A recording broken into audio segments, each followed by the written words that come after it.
netizen di rumah. Apa kabar hari ini? Semoga Ibda Tisi doakan semoga kita semua sehat-sehat dan semakin luar biasa. Oke, podcast kali ini kita bakal ngebahas mengenai pengamanan operasi Mantap Praja 2020 di tengah masa pandemi COVID-19. Nah, di depan kita ini sudah hadir para narasumber yang luar biasa. Jadi, langsung aja saya perkenalkan narasumber kita yang pertama yaitu Bapak Kapolresta Manado, Komisaris Besar Polisi Elvianus Lauli, dan narasumber kita yang kedua Bapak Kasat Reskrim Polresta Manado, Ajun Komisaris Polisi Tommy Arwan. Nah, baik, pada kesempatan kali ini kita masuk pada acara di mana kita akan membahas mengenai yang namanya pengamanan operasi Mantap Praja 2020. Nah, tapi sebelum itu jangan lupa untuk tinggalkan jejak di kanal YouTube kita ini, yaitu dengan like, comment, and subscribe. Nah, info aja nih sebelum kita masuk pada pembahasan. Di sini kita sebelumnya sudah wajib mencuci tangan ya Pak sekalian. Ya, jadi kita mencuci tangan, kemudian memiliki hand sanitizer juga, dan tentunya menggunakan masker. Jadi tetap kita menerapkan yang namanya protokol kesehatan. Nah, sebelum kita masuk studio ini juga kita sudah termogan. Jadi untuk puji Tuhan untuk suhu tubuh kita Pak di bawah 38 derajat ya Pak ya. Ya. Nah, baik, kita lanjut. Jadi saya nih sudah punya 100 pertanyaan nih Pak. Kira-kira mampu nggak nih Pak? Boleh dicicil nggak ya Pak, bercanda Pak ya. Jadi kita hanya punya beberapa pertanyaan ya netizen di rumah, jadi nggak sampai 100 pertanyaan lah. Baik, kita langsung aja Pak, kita masuk pada pertanyaan yang pertama ya Pak. Saya langsung aja nanya ke narasumber kita yang pertama, Bapak Kapolresta Manado. Nah Pak, terkait pemilu kada nih, bagaimana saja nih kesiapan dari Polresta Manado dalam menghadapi Pilgub dan Pilwako tahun 2020 ini? Bisa dijelaskan mungkin Pak? Baik, terima kasih Ibda Tisi yang sudah memberikan pertanyaan kepada saya. Ya. Dan saya akan menjawab bahwa saat ini kita khususnya Polresta Manado sedang melaksanakan operasi Mantap Praja Samrat 2020. Operasi ini bertujuan adalah untuk mengamankan pemilihan gubernur dan wakil gubernur Sulawesi Utara serta pemilihan wali kota dan wakil wali kota Manado. Dalam sebuah operasi tentunya kami dari kepolisian mempunyai rencana operasi, dan di situ semua apa yang akan kami lakukan, rencana-rencana kegiatannya itu sudah kami masukkan di dalam rencana operasi itu yang dengan nomor R Renop 65 8 Romawi operasi 1320 atau 2020. Kemudian operasi ini dimulai dengan adanya surat telegram Kapolda Sulut, yaitu nomor surat telegram 149 9 Romawi operasi 13/2020 per tanggal 9 September 2020, yaitu tentang berlakunya operasi kepolisian kewilayahan dengan sandi Mantap Praja Samrat 2020. Dalam operasi ini kita melibatkan kurang lebih 2/3 personil, ya 2/3 dari jumlah personil Polresta Manado. Dan kegiatan ini dilakukan kurang lebih 108 hari, yaitu mulai dari tanggal 4 September sampai dengan 26 Desember nantinya. Selanjutnya di dalam operasi ini kita mempunyai kesiapan-kesiapan yang kami ikuti dari petunjuk dari Mabes Polri bahwa kita ada 8 kesiapan atau asta siap. Asta siap ini dimulai dari penyiapan pilun atau piranti lunak, yaitu segala administrasi yang berhubungan dengan administrasi itu kita persiapkan betul. Kita siapkan seluruhnya, mulai tadi dari rencana operasi, surat telegram terkait pelaksanaan dimulainya operasi, kemudian aturan-aturan yang akan digunakan selama pelaksanaan operasi maupun petunjuk dan arahan dari pimpinan. Nah, setelah itu maka kita harus mempunyai sebuah posko, karena ini adalah kegiatan khusus sehingga kita harus mempunyai pos komando khusus di mana semua kegiatan itu akan terkoordinir di posko tersebut. Dan setelah itu maka kita akan menyiapkan personil. Personil ini adalah yang dibentuk khusus untuk melaksanakan pengamanan selama pelaksanaan pemilihan baik itu gubernur maupun wali kota. Setelah personil itu ditunjuk dan ditetapkan dengan sebuah sprint, maka personil itu harus dipersiapkan juga dengan melalui latihan praoperasi namanya. Ya, latihan praoperasi ini bertujuan adalah menyiapkan personil, menyiapkan kemampuan personil sehingga dia bisa paham akan tugas pokoknya selama di dalam operasi ini. Kemudian tentunya di dalam sebuah operasi kita memerlukan sebuah sarana prasarana yang diperlukan oleh anggota untuk mendukung pelaksanaan tugas ini, ya. Sarana prasarana ini ada dua, yaitu sarana prasarana satuan dan sarana prasarana perorangan. Ini sudah disiapkan nanti oleh kami dari Polresta Manado, dan ini merupakan barang inventaris yang kami miliki, ya, seperti misalkan kendaraan, kemudian ada peralatan raimas, kemudian ada pengeras suara dan lain-lain. Banyak sekali peralatan yang sudah kita siapkan guna mendukung personil. Mungkin demikian Mbak Tisi. Baik, terima kasih Pak. Jadi saya sempat tertarik nih sama yang disampaikan sama Bapak. Tadi ada siap pilun Pak ya. Nah, apakah SOP dan pilun-pilun tersebut sudah disesuaikan dengan protokol kesehatan di situasi pandemi COVID-19 seperti ini, Pak? Nah, ini hal yang menurut saya sangat menarik ya, Permisa, Mbak Tisi. Jadi aturan-aturan yang selama ini kita miliki adalah aturan-aturan pada masa lalu, ya, di mana belum ada pandemi COVID, ya, di mana contohnya kalau dulu itu masih boleh berkumpul, ya, masih boleh kita berdekatan. Nah, saat ini kita sedang menghadapi situasi pandemi COVID-19 dan sudah tentu bahwa ini juga menjadi atensi kita, bahkan atensi seluruh dunia, ya, bahwa kita harus menghadapi ini. Nah, terkait dengan aturan-aturan tadi, piranti lunak tadi, ini sedang kami update, ya, khusus untuk Polresta Manado. Kami sedang mengupdate piranti lunak yang kami miliki dengan menyesuaikan protokol kesehatan tadi, ya.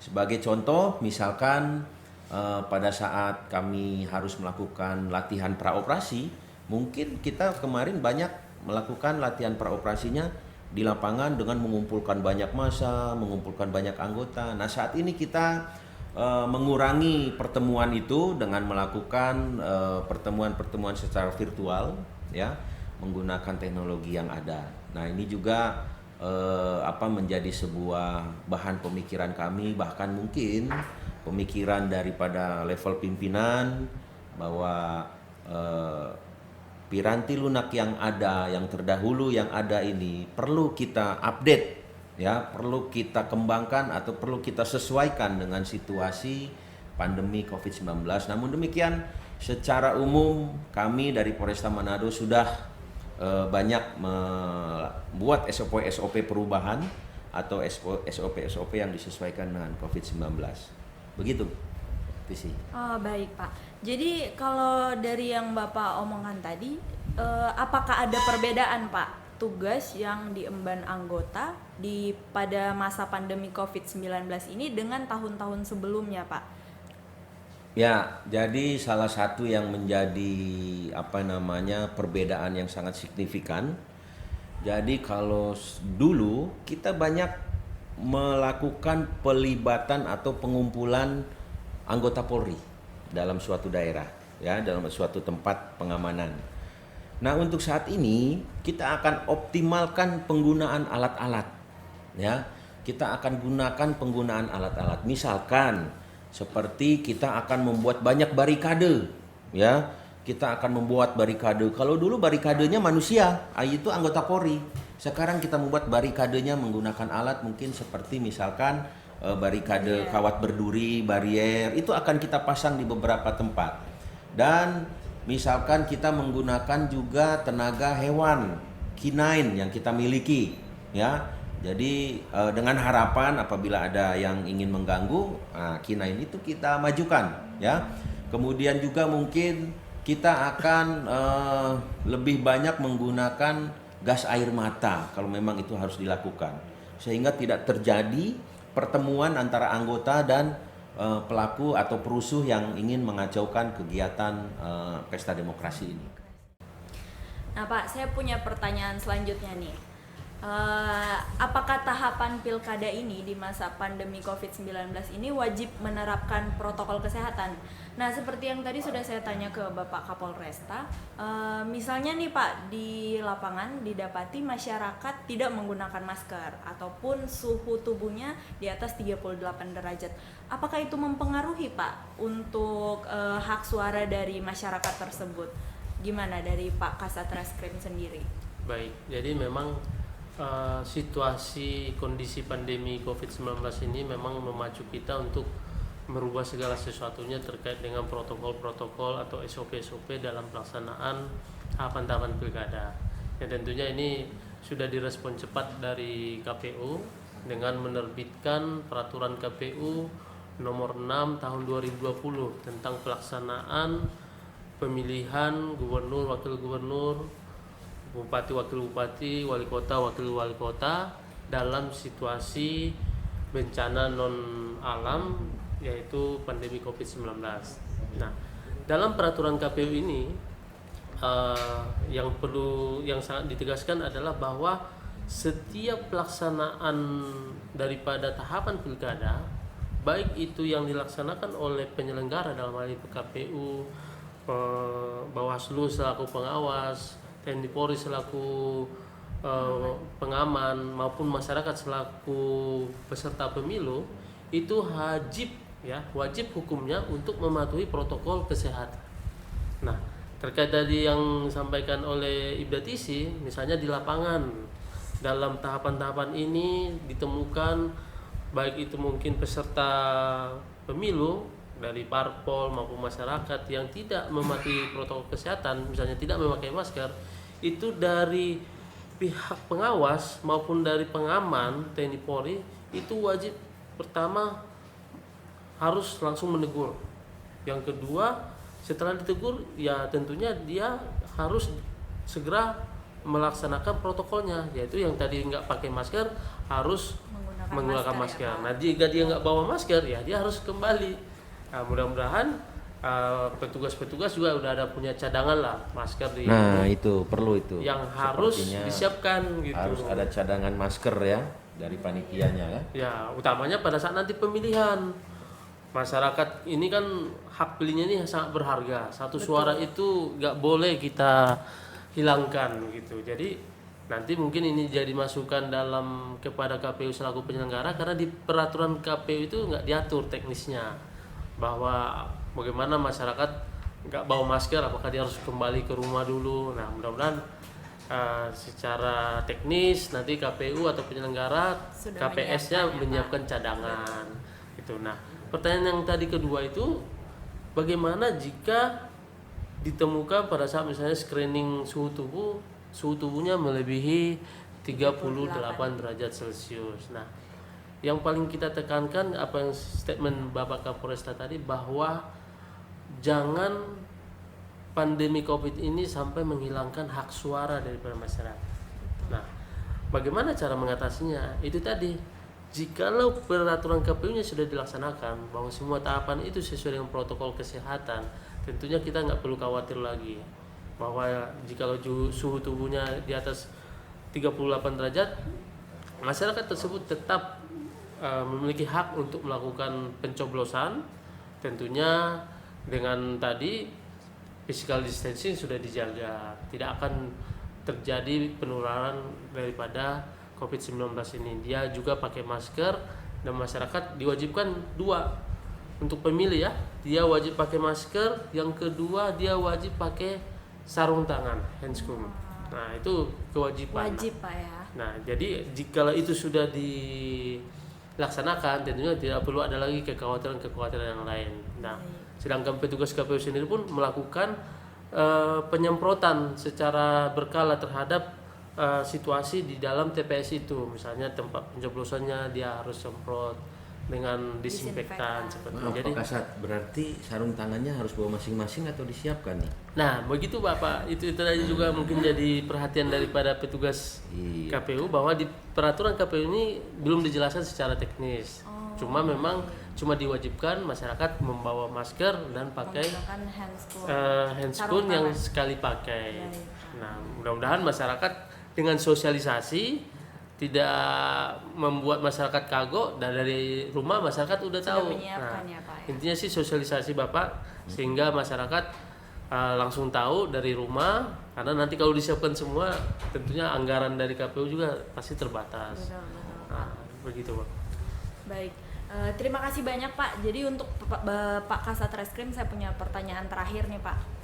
Bagaimana penegakan disiplin penerapan protokol kesehatan dalam setiap tahapan pemilihan? Itu penegakannya apa tuh Pak? Kalau misalnya didapati kayak yang saya sampaikan tadi ke Bapak, hanya peneguran atau ada apa lagi Pak? Baik, ya, jadi memang ada dalam peraturan KPU itu sudah diatur tentang bahwa tahapan pelaksanaan pemilu ini dilakukan dengan sesuai dengan protokol COVID-19. Cuma memang ada kekurangan yang nggak diatur, yaitu tentang sanksi. Sanksi tidak diatur secara tegas terhadap yang melanggar-melanggar. Tapi tentunya kita tidak habis akal dalam hal ini. Polri selaku garda terdepan juga dalam rangka penegakan disiplin pelaksanaan protokol kesehatan, bahwasanya dalam kondisi pelaksanaan tahapan-tahapan pilkada kita akan senantiasa berkoordinasi dengan Bawaslu. Dalam hal ini Bawaslu memberikan teguran kepada peserta pemilu, baik itu mungkin dari parpol ataupun masa pendukung, jikalau dari mereka tidak mematuhi protokol kesehatan COVID-19, oleh dari Bawaslu akan melakukan teguran secara lisan. Nah, nanti kalau teguran itu tidak diindahkan oleh peserta pemilu, yaitu parpol maupun simpatisannya, nanti kita akan maju Polri. Nanti kita Polri akan menerapkan aturan-aturan terkait dengan misalnya pasal 212 KUHP, di mana masyarakat yang tidak melaksanakan perintah untuk membubarkan diri dalam berkerumun, yang tidak menjaga physical distance misalnya begitu, kita bisa maju di situ. Polri bisa masuk melalui undang-undang di luar undang-undang pemilihan. Dia bisa undang-undang karantina kesehatan, bisa undang-undang wabah penyakit menular, dan juga undang-undang aturan-aturan yang tertuang dalam KUHP. Nanti di situ kita bisa berperan. Jadi harapan kita masyarakat secara sadar maupun peserta-peserta kontestan pemilihan ini secara sadar, dari mulai partai-partai politik menghimbau kepada kadernya, memang sekarang situasinya harus prihatin, sehingga dari sejak awal dari rumah ataupun posko pemenangan mereka semua sudah memakai APD, alat pelindungan diri, terutama masker maupun Sarung tangan Pak ya. bawa ini Hand tentunya sanitizer, hand sanitizer. betul, Ini paling betul. penting ini. Betul. Betul. Bapak Jadi demikian. Kapolres sama Kasat Reskrim aja selalu bawa Pak ya. Bawa ini. Senjata kedua. Betul Pak.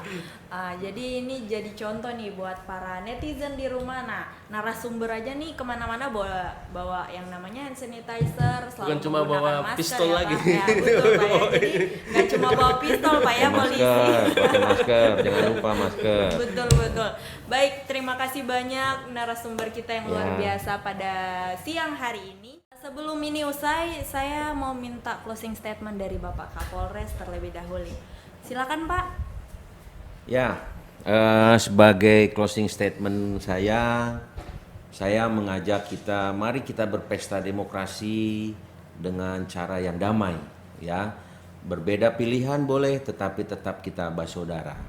Kemudian yang kedua, dikaitkan dengan pandemi saat ini, pesta demokrasi harus berjalan, protokol kesehatan pun harus berjalan. Semoga kita semua diberikan perlindungan sehingga sehat selalu. Salam damai, Manado sehat. Wah, luar biasa. Baik, terima kasih Pak Kapolres. Sungguh luar biasa closing statement dari Pak Kapolres. Kita lanjut untuk closing statement dari Bapak Kasat Reskrim. Netizen sekalian, satu-satunya cara saat ini untuk memutus rantai penyebaran COVID-19 adalah dengan disiplin. Disiplin melaksanakan 3M. Mencuci tangan atau memakai hand sanitizer, memakai masker, dan juga tetap jaga jarak. Mudah-mudahan COVID-19 segera berakhir. Amin. Terima kasih. Luar biasa. Baik. Baik, terima kasih Bapak Kapolres, Bapak Kasat Reskrim untuk masukan-masukan serta yang sudah disampaikan. Semoga apa yang kita bicarakan ini tersampaikan kepada masyarakat dan dimengerti oleh masyarakat. Baik, dari saya sendiri semoga kita senantiasa sehat selalu dan semoga kita senantiasa dalam lindungan Tuhan dalam melaksanakan aktivitas kita di luar rumah. Baik, untuk segmen-segmen selanjutnya masih ada ya. Ini belum berakhir Pak. Siapa tahu kita bertemu lagi Pak. Boleh, Jadi boleh. bagi para netizen di rumah yang ingin request, silahkan komen di channel YouTube kita ini. Nah, terima kasih. Saya Ibda Tisi pamit. Salam damai dan salam sehat.